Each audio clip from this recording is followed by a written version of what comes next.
여러분 안녕하세요. 오늘은 5월 6일 밤 8시 55분에 KBS에서 방송될 제보자들 사건에 대하여 알려드리겠습니다. 본 사건은 경기도에 있는 국제결혼중개업체를 통해서 베트남 여성과 결혼을 하고 피해를 본 사건이고요. 안타깝게도 그 남편분이 결혼생활 중에 사망했습니다. 저는 이 사건을 사망한 남성분의 따님과 만나서 알게 되었고요. 그 딸이 피해를 예방하고자 저에게 이런 사실을 만천하에 알려서 피해를 예방하고자 하는 뜻으로 제가 이 영상을 제작하게 되었습니다. 그리고 이제 이 문제에 대해서 KBS에서 전화가 와서 또 그 국제결혼 관련 어떤 피해 문제라든가 이 사건에 대해서 자문을 요청해서 또 제가 몇 가지 자문을 해드린 상황도 있습니다. 이 내용은 우리 남성분의 따님이 열심히 노력을 해서 많은 증거도 확보하였고 KBS에 제보해서 제보자들의 방송이 나올 예정입니다. 5월 6일입니다. 자, 첫 번째, 남성의 사망 원인이 정확하게 밝혀지지 않았지만 제 생각에는 극심한 스트레스로 사망한 걸로 추정됩니다. 일단은 결혼업체와 베트남 여성이 상당히 속을 썩힌 것이라고 생각되고요. 이 극심한 스트레스가 이 원인이 돼서 남성분의 건강에 이상 있는 문제와 이렇게 섞여서 돌아가신 것이 아닌가 이게 생각이 됩니다.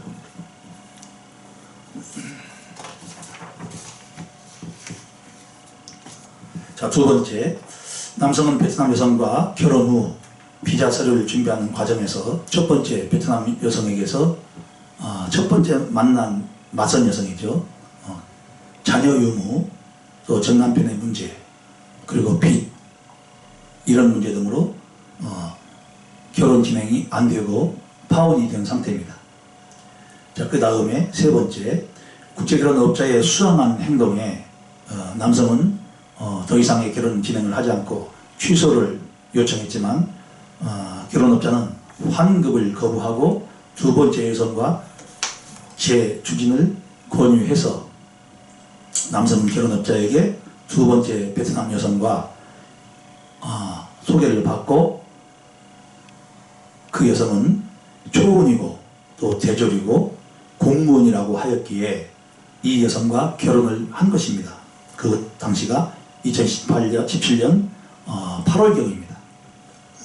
그리고 그 달에 결혼식까지 한 상태입니다. 자, 네 번째, 그 후 2018년 3월경이죠. 그러니까 한 6개월 정도의 시간 후에 그 여성이 한국에 왔습니다. 그런데 항상 하는 그 잘못된 이주 여성들의 행동이 있지 않습니까? 성관계 거부, 집안일 거부, 그리고 또 돈 요구, 또 이해할 수 없는 행동들, 이런 비정상적인 행동을 하는 그 여성과 그 남성은 같이 살면서 얼마나 스트레스를 받았겠어요.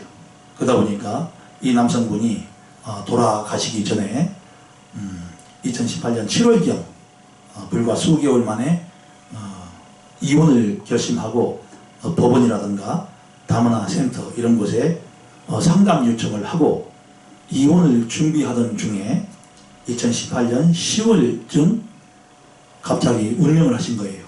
돌아가셨는데요. 자, 여기서 결혼업자의 문제점을 말씀드립니다. 1. 신상정보 미제공을 했습니다. 2. 명의대여를 했습니다. 3. 추가 비용 형식의 계속되는 돈 요구를 했습니다.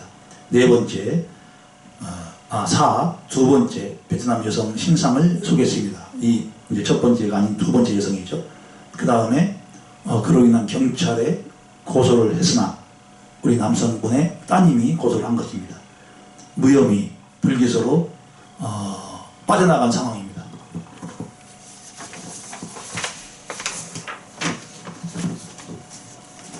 자, 여섯 번째, 이와 같이 아버지의 억울한 죽음을 참다 못해서 결국 그 따님은 두 번째 여성의 베트남 현지 시골 마을까지 방문을 했고 여성에 대한 신상 정보를 수집하고 서류를 받아왔으며 분명하게 그 여성은 재혼 여성이었다는 것을 확인했습니다.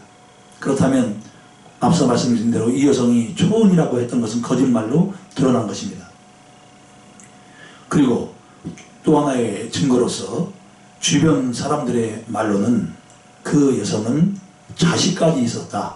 그리고 초혼이라고 속인 것은 거짓말이라고 주변 분들이 알려주셨다고 합니다. 그러니까 이 여성은 초혼도 아니고 자식까지 있음에도 불구하고 그 사실을 숨기고 한국에 온 것이며 이 사실을 과연 국제적 중개업자 이 소개자가 알았냐 몰랐냐 그 차이인데 이거를 여러분께서 판단하시기 바랍니다.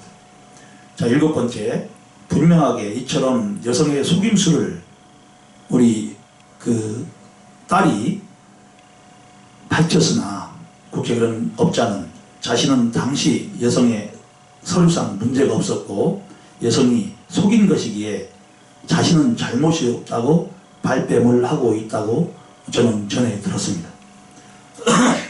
죄송합니다. 한마디로 이 사악한 베트남 여성과 국제결혼업자,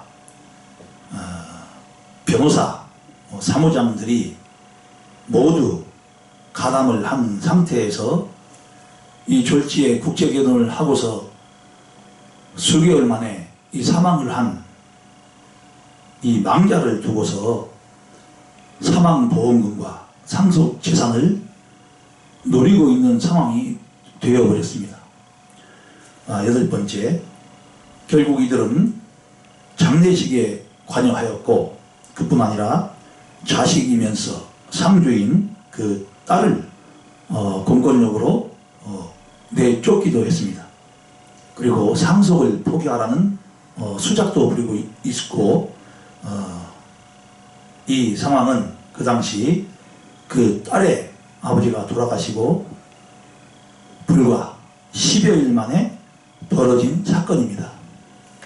9번째, 그리하여 딸은 억울함을 조금이나 풀고자 증거 수집을 하려고 많이 힘들지만 베트남까지 다녀온 것이며 아버지인 그 남성은 이와 같은 사실도 아마 모르고 저 하늘나라에 계시겠죠.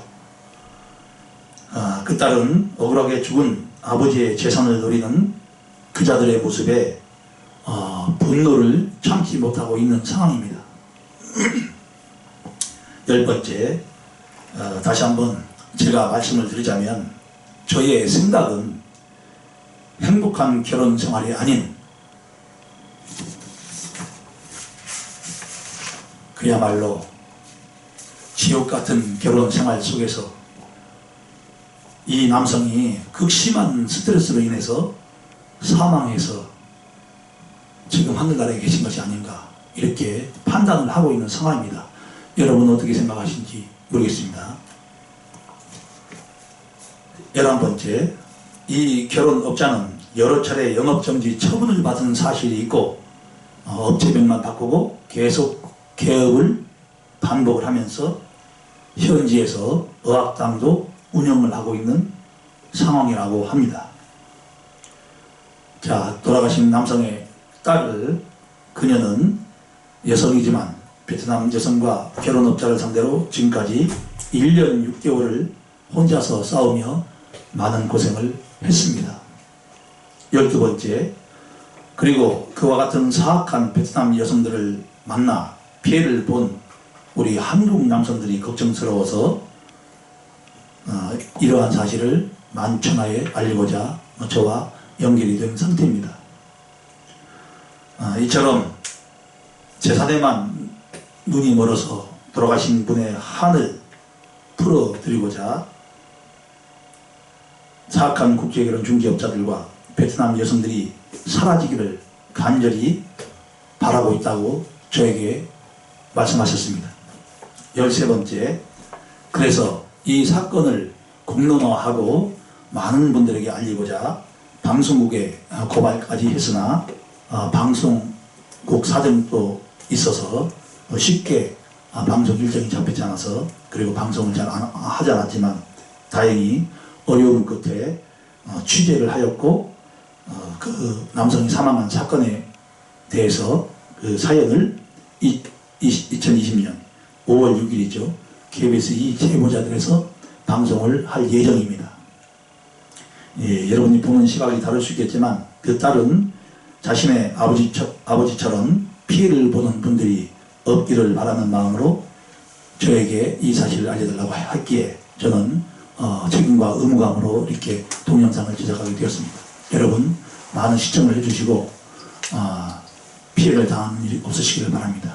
그리고 코로나가 사라지고 있으니 좀 더 신경 써주시고 건강에 유념하시기 바랍니다. 여러분 다음에 뵙겠습니다. 감사합니다.